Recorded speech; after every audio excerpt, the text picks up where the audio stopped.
Pernah kepikiran nggak sih, apakah perasaan kita pas lagi belajar itu beneran ada hubungannya sama nilai kita nanti? Kayaknya semua orang, dari murid sampai guru, pernah nanya-nanya soal ini. Nah, hari ini kita bakal bongkar jawabannya.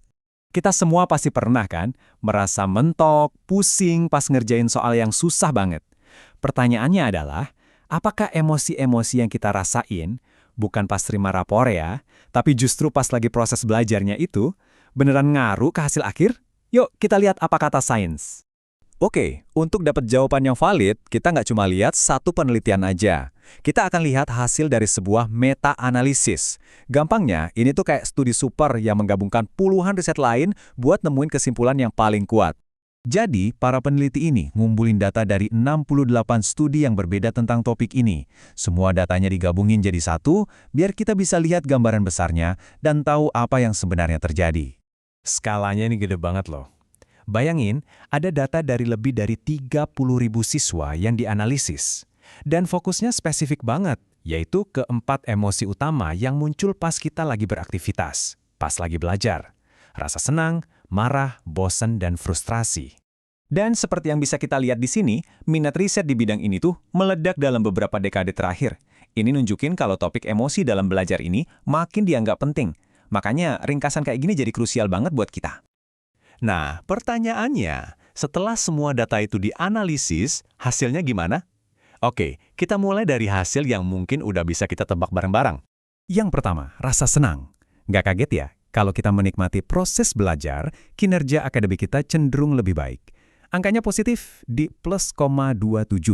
Selanjutnya, kebosanan. Ini juga udah bisa ditebak. Rasa bosan punya efek negatif ke nilai kita, dengan angka di -,25. Dan ternyata yang punya kaitan negatif paling kuat itu adalah rasa marah. Kalau kita belajar sambil marah-marah, wah itu paling ngerusak kinerja. Angkanya sampai -,35. Oke, jadi kesimpulannya gampang ya. Emosi positif itu bagus, emosi negatif itu jelek. Tunggu dulu. Justru disinilah ceritanya jadi seru dan nggak terduga. Sekarang kita bahas emosi terakhir, frustrasi. Logikanya, frustrasi kan sama-sama emosi negatif kayak marah atau bosan. Harusnya angkanya jelek juga dong. Tapi lihat ini. Hasilnya benar-benar di luar dugaan. Hubungan antara frustrasi sama nilai itu angkanya -,02. Dekat banget sama 0. Artinya apa? Ternyata rasa frustrasi itu hampir nggak ada efek negatifnya ke nilai kita. Aneh kan? Loh kok bisa gitu? Nah, ini dia penjelasannya yang menarik. Beda sama marah atau bosan yang bikin kita pengen nyerah, frustrasi itu justru bisa jadi semacam alarm buat otak kita. Sinyal buat, ayo coba lebih keras lagi, masalah ini harus dipecahkan. Oke, jadi kenapa frustrasi sama marah yang sama-sama negatif hasilnya bisa beda jauh banget? Jawabannya ada di sebuah kerangka berpikir yang sebenarnya simple tapi powerful banget. Namanya teori kontrol nilai. Teori ini bilang kalau emosi kita waktu belajar itu pada dasarnya cuma ditentukan oleh dua hal. Pertama, seberapa besar kita merasa punya kontrol atas tugas itu, dan kedua, seberapa penting atau berharganya tugas itu buat kita. Jadi ada semacam rumus emosi nih. Kalau kita merasa punya kontrol dan menganggap tugas itu penting, kita akan merasa senang. Kalau kita merasa tugas itu nggak penting, ya jadinya bosen. Nah, yang menarik itu yang di tengah. Kalau kita merasa tugas itu penting tapi kontrol kita rendah, disitulah muncul rasa marah atau frustrasi.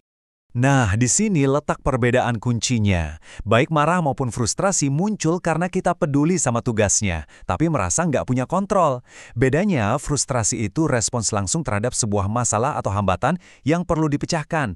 Jadi kita terpacu buat cari solusi. Sementara marah, seringkali muncul karena kita merasa ada ketidakadilan atau menyalahkan pihak lain. Jadi kurang produktif. Terus, apa artinya semua ini buat kita di kehidupan nyata? Buat para siswa, guru, bahkan orang tua? Artinya sederhana, dengan kita sadar, oh, gue lagi frustrasi nih, bukan marah. Atau, wah, ini ternyata cuma bosen, itu aja udah jadi alat yang luar biasa buat ngatur diri kita sendiri pas belajar. Jadi, pelajaran utamanya adalah nggak semua emosi negatif itu buruk. Frustrasi itu bisa jadi sinyal buat kita untuk berusaha lebih giat, bukan buat menyerah. Jadi tujuannya adalah menciptakan lingkungan belajar yang sehat secara emosional, di mana siswa merasa tugasnya penting dan mereka punya kontrol untuk menyelesaikannya. Ini ninggalin kita sama satu pertanyaan penting buat direnungin. Kalau frustrasi itu ternyata bukan musuh utama dalam belajar, gimana caranya kita bisa mengubah cara pandang kita dan justru memanfaatkannya sebagai bagian dari proses untuk jadi lebih pintar dan lebih sukses?